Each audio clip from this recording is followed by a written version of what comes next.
Guys আসল কাহিনীটা আমি বলছি। পৃথিবীর বাড়ির পাশের মানুষের কাছ থেকে শোনো, আমি হচ্ছে বাড়ির পাশেরই মানুষ। তো পৃথি দিদির হাজব্যান্ডের চাকরি তো 100% ঘুষ দিয়েই পেয়েছে, এটার কোনো ভুল নেই। বগুলার এমন কোনো মানুষ নেই যে ঘুষ ছাড়া চাকরি পেয়েছে। পৃথির যে জামাইবাবু পুলিশের চাকরি করে, ও হচ্ছে ঘুষের মাল, বুঝতে পেরেছেন আপনারা? সব হচ্ছে ঘুষে চলে। আর রোয়ান এখন সাধু সাজছে। সব থেকে নাটের গুরু হচ্ছে পৃথি আর পৃথির মা। পৃথির মা হচ্ছে দুনিয়ার কুটনি অহংকারী মহিলা। জীবনে কোনোদিন কিছু চোখে দেখেনি তো, লোকের বাড়ি আগে ঘর মুছে খেত, এখন হঠাৎ করে টাকা পয়সা হয়েছে, মেয়ে একটু পপুলার হয়েছে, ও মাই গড। পৃথির মা দিকে আর দেখে কে? মানে অহংকারে মানুষকে পাড়া দিয়ে দিয়ে ঝগড়া করে। পৃথির মাই কিন্তু রনের মাথায় অনেক কিছু ঢুকিয়েছে পরিবার সম্পর্কে।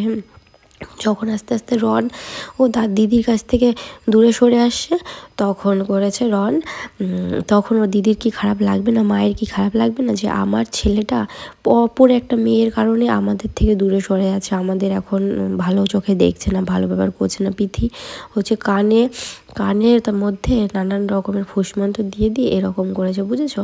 পৃথি যদি ভালো হতো, রন কোনোদিন তো দিদির সাথে এরকম করতে পারতো না। রন যদি ভালো হতো, এইসব নিজেদের মধ্যে জিনিস সোশ্যাল মিডিয়া ও কোনোদিন আনতে পারতো না। দেখো ভাই বোনের মারপিট কাদের মধ্যে না হয়? আমরাও ভাই বোন, আমাদের মধ্যেও হয়, এরকমও মারপিট হয়, চুল ধরে চুলোমুড়ি ধরে। কিন্তু আমার ভাই মারে, আমি কিন্তু মারি না। তো সেরকম রন মেরেছে, রনের দিদি কিন্তু মারিনি। পরে যতই মার খাক মনে হয়েছে যে এটা আমার ভাই আমার সাথে এরকম করলো, সবারই একটা কষ্ট লাগে। কিন্তু তারপরেও বলেছে ভাই আয় তোকে বুকে জড়িয়ে ধরে। শোনো, দিদি ছোটোবেলা থেকে ভাইকে মানুষ করে, তার কি কষ্ট লাগে না যে আমার ভাই আরেকজনের জন্য, আমার মা আমাকে আমাদের এমন করে ছোট করছে, আমাদের ভালোবাসে না? অবাক লাগে। নিজেদের ফ্যামিলি নিয়ে একটু ভেবে দেখো না, তাহলে বুঝতে পারবে যে পরের মেয়ের জন্য যখন নিজের ভাই চেঞ্জ হয়ে যায় টোটালি, তখন কতটা কষ্ট লাগে। আর পৃথি কিন্তু মোটেও ভালো মেয়ে না, সোশ্যাল মিডিয়ায় এসে ন্যাকা ন্যাকা ভাব দেখায়। আরে তুই যদি ভালো হতি তাহলে আজকে রনের সাথে তো তার দিদির কোনো দিন ঝগড়া পারতো না, তুই বুঝিয়ে রাখতি, তুই ভালোবাসতি। ঠিক আছে, আমি কত দেখলাম যে একটা মেয়ে মানুষের জন্য ছেলেটা এত পরিবর্তন হয়, তার ফ্যামিলির সাথে সম্পর্ক রাখে না। আর এদিকে দোষ দিচ্ছে রনের দিদি, রায় বাঘিনী ননদিনী, সে নাটক করছে। রনের দিদির কোনো একটা কথা নাটক নয়, আমি বলছি, ওদের বাড়ির পাশ থেকে আমি বলছি, আমি নিজের নামটা উল্লেখ করলাম না, জানালেও ক্ষতি আছে। কিন্তু আমি বলছি রনের দিদি যতটা কথা বলছে সব সত্যি কথা। আর রন বানিয়ে মানে ক্লিপ, অডিও ক্লিপ থেকে কেটে কেটে শোনাচ্ছে, কেটে কেটে কী শোনাচ্ছে, মানে যেটুকু যেটুকু মনে হচ্ছে হ্যাঁ সেটুকু শোনাচ্ছে, আর বাকিগুলো কেটে দিচ্ছে, মানে আগে পিছে শোনাচ্ছে না, খারাপ খারাপগুলো শোনাচ্ছে। আর তোমরা সব গর্ধবের মতো বিশ্বাস করছো।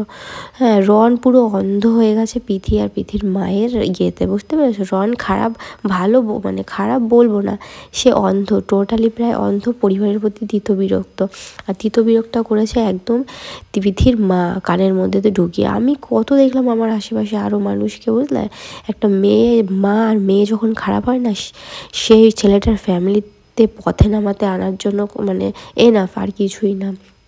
তো পৃথি, রনের দিদির একটু তো দোষ আছে, কারণ দেখো রন যখন ওরকম চেঞ্জ হবে, স্বাভাবিক মা দিদির কি কষ্ট হবে না? হবে, 100 বার হবে। তোমরা ওর দিদিকে মানে ভুল বুঝো না, আমি ওর দিদির সাপোর্ট নিচ্ছি না। আমি তো বললাম ওর দিদির জামাইবাবু ঘুষ নিয়ে চাকরি পেয়েছে, এটা সত্যি কথা, এটা খুবই খারাপজনক কথা।